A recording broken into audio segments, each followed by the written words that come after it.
I went missing for 2 years. Now some might say that I was just in college.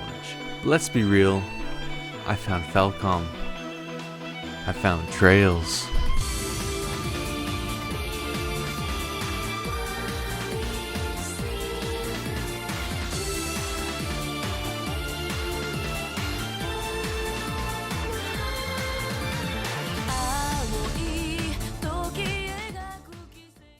Before I actually tell you how each game went, maybe I should tell you why you should play the games.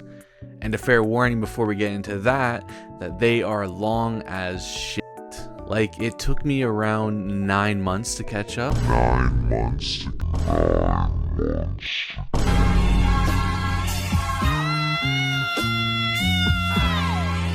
Keywords, catch up.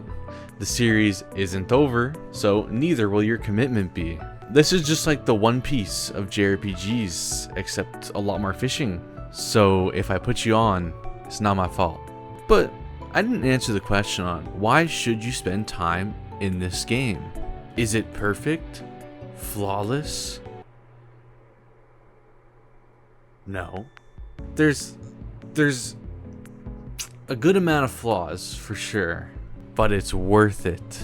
Big games, long games, connected games, not connected games, characters grow, characters shrink, places change, NPCs with unique dialogue, so detailed at times they have records for the amount of text contained within them. Great battle systems, great romances, bad romances, pixel graphics, console graphics, nicer graphics, Switch graphics. See? You get it now, right? You see. You get it. So Trails has like 4 to 5 overarching arcs. They're all connected, they have repeating locations, repeating characters. You know how connected works, yeah, so it's sick, right? So first of all, there's Trails in the Sky 1, 2, and 3. Trilogy. Then there's Trails to Zero and Trails to Azure. Duology. Then there's Cold Steel 1, 2, 3, and 4. It's a long one, Cold Steel. Then it's Reverie. Then it's Daybreak 1 and 2, another duology. And then it's Kaino Kiseki. Oh, and the most important part I haven't mentioned yet is these are 50 to 60 hours each. Now, I'm a committed person, you know. So I went ahead and I played the whole thing. Start to finish. Sky to Kai. Twice, actually. The second time for all the achievements, you know.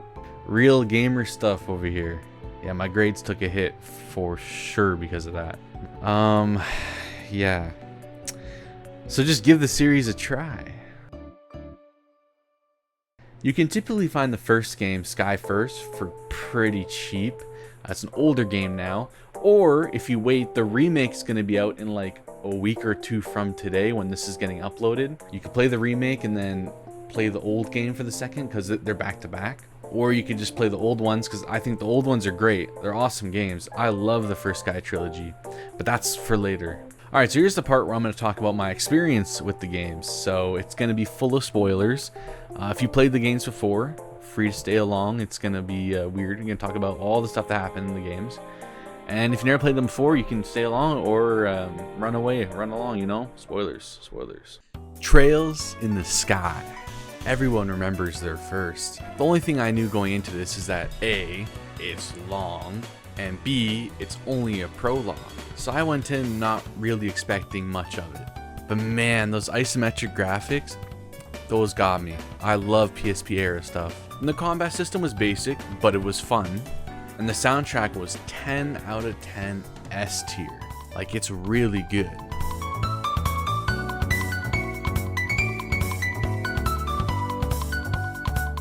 Aside from those basic facts, I instantly enjoyed Estelle.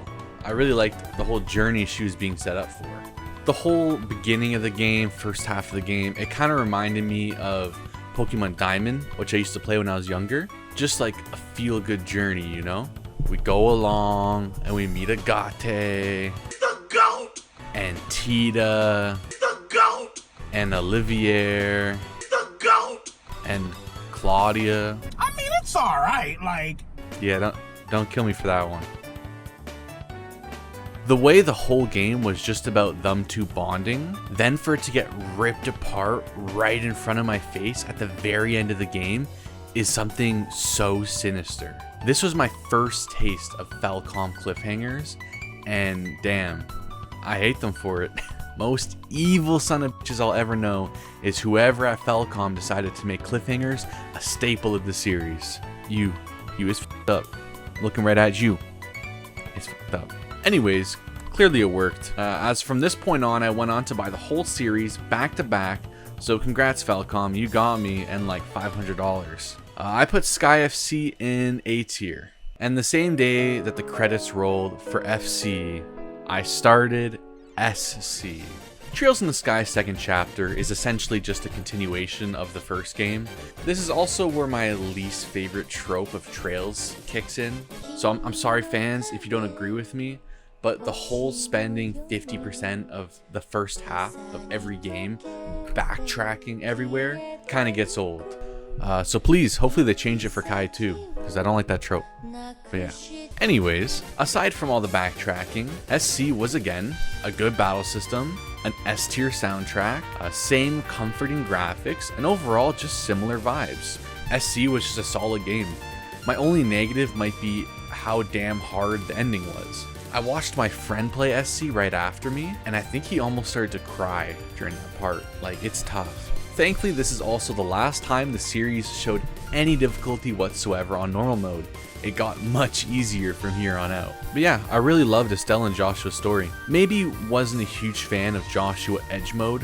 It did give me 2000s beater vibes. Oh, and the whole ending with Kevin turning that assault was peak. Kevin goes to double S tier, and the whole final fight sequences also gets an S tier from me. Otherwise, final rating for Sky SC, drumroll please, S tier. Don't worry, because here comes our first double S tier game. Trails in the Sky third.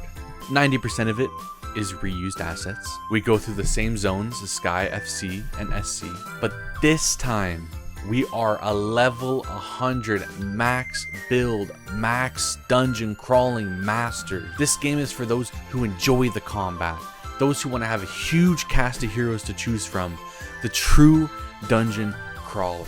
Aside from me being a Kevin stan, it is just a great game. Finding out Kevin's past, fighting tons of demon boss battles, Rees, literally diving into hell, star doors, fishing, mini games, Stardoor 15. Stardoor 15. I don't think I need to say anything else. SS tier. Top of the pile for Trails Sky third. And there we have the Sky trilogy. Trails from Zero.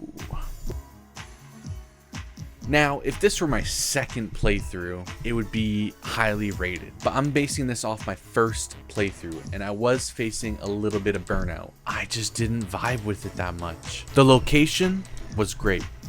Tio and Randy are peak side characters. It's just unfortunate that the weakest MC in Trails is gonna have to be this getting over barriers dude.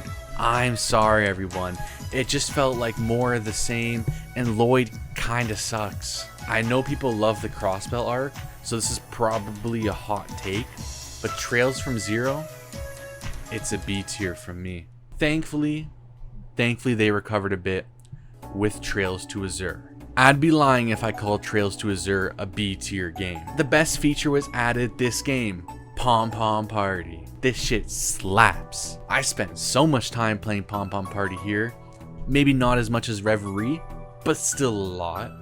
It might just be a basic match 3 game, but to me it's more than that. Double S tier for Pom Pom Party, and S tier for Trails to Azure. Awesome game with loads of implications on the future of the series. Maribel is just a shitty villain though. Especially coming from the Sky trilogy, there are some pretty shitty characters in this arc. But it still contained fishing, so I can't hate on it that hard. Now, we finally leave the PSP era and we enter the PS3 era with Trails of Cold Steel. Now, I'll come straight up to the gate and put Reen in double S tier. I don't care what anyone has to say. Maybe he's tropey, maybe he's not, but my man Reen is the Trails main character. Especially post Cold Steel 3, Reen's fire. But the rest of Class 7? That's a yikes. Elliot and Eustace were my boys, but that's about it for Class 7. I swear I'm not a hater. Everything post Cold Steel 3 is peak, but we just got some rough entries here, okay? It's a bit rough right now. I enjoy going through the Empire as Reen and doing school stuff, very Persona-like, very chill. The base game of Cold Steel 1 is a B tier, but the ending of Cold Steel 1 is an S tier. That ending had my jaw dropped, it was so peak. The concert, the mechs, getting a tutorial during the ending, the cliffhanger. This was just Sky FC all over again. I had to jump straight to the sequel. Trails of Cold Steel 2.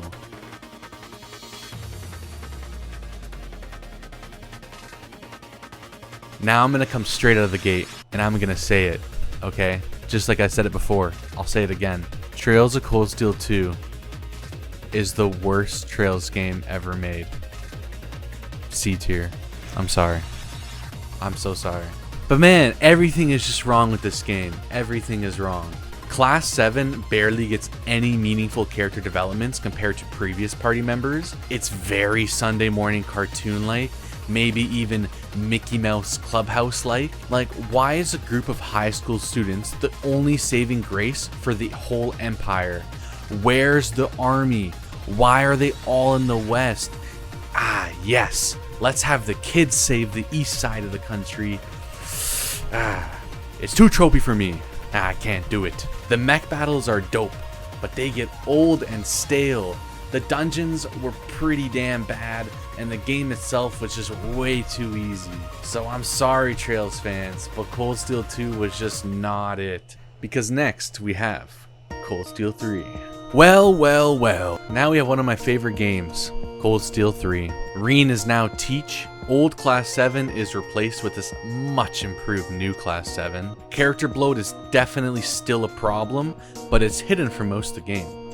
And overall, it's just a nicely packaged game. We go back to Crossbell, we fight Ouroboros again, there's multiple memorable peaks mid-story, and the soundtrack is great again. There's just so much to like from Cold Steel 3, even if it is a starter game again. Side note, the final dungeon OST has been stuck in my head ever since. It's so great. But what's been stuck in my head for even longer is the cliffhanger. Why does Falcom do cliffhangers every time? It was probably the worst one too. It was bad. I don't know how people waited for Cold Steel 4 after the ending. Because for me, I didn't have to wait. I put Cold Steel 3 at a double S tier, and I moved straight on to Cold Steel 4. Cold Steel 4. Often I see Cold Steel 4 get called the Mickey Mouse Clubhouse game. The character bloat is kind of bad with this one. Unlike Cold Steel 3, they have both classes mixed together now, and it creates these funny images of like 30 anime characters all chilling together in one scene. I personally don't mind the story. The whole war is cool. Kevin got mentioned, Estelle's back, it's all good stuff. And the soundtrack was still very strong. Both endings were also great. Loads of implications set up for later games, and overall it was just a solid title. However, due to the negatives I said before, and the Mickey Mouse tropiness of the game and all the character bloat, it's gonna be a low S tier, high A tier game for me. Trails into Reverie. Now this is a good game. I even own the physical. I won't even talk about the whole actual story itself and the whole split stories, because it's all solid, even if it's like a rehash of AZURE. It's whatever. The whole story's solid. Rufus, SS tier. Lapis, SS tier. They're great. Goated game. The actual game itself, double S tier. Dating simulator with all the characters, double S tier. I wish I had a VR. Fighting Reen's alternative ending version was also pretty damn insane. Like, damn, what a dope game. And then we have Trails into Daybreak. Now, I could tell you all the reasons why this game deserves to be an S tier. It reinvented the whole of what Trails could be, but, very important but, it didn't have any fishing. Now, this was because they had a brand new engine, so we could assume it was budget limitations, it wasn't just laziness. But it didn't have fishing. It would be double S tier for me. But with no fishing, low S tier.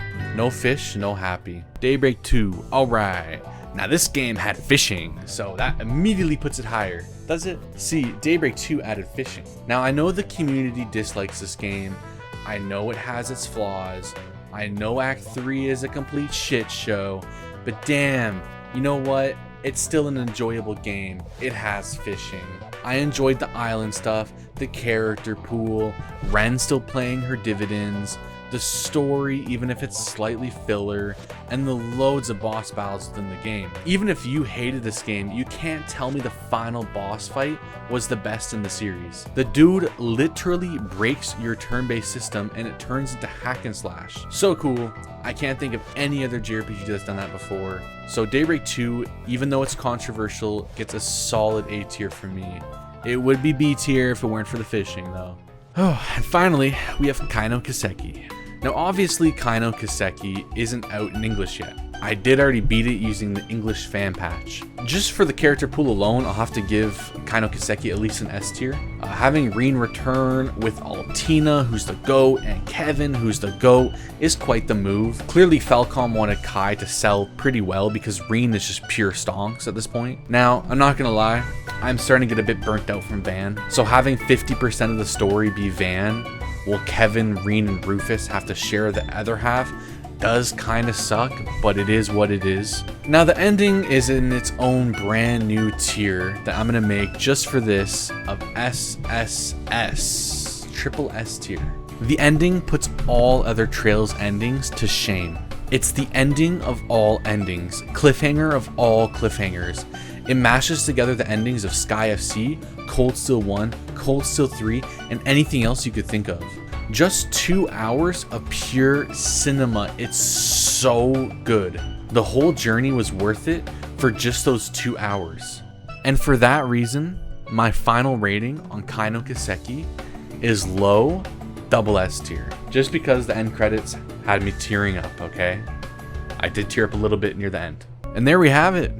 Next, I'll be diving into the play order of the Trails series, and not the play order you're thinking of. It's going to be this play order. It's very random, I know. Thanks for watching. This is a fun video to make, one of my longest in quite a while. Subscribe if you enjoyed it, and I'll see you guys in the next one.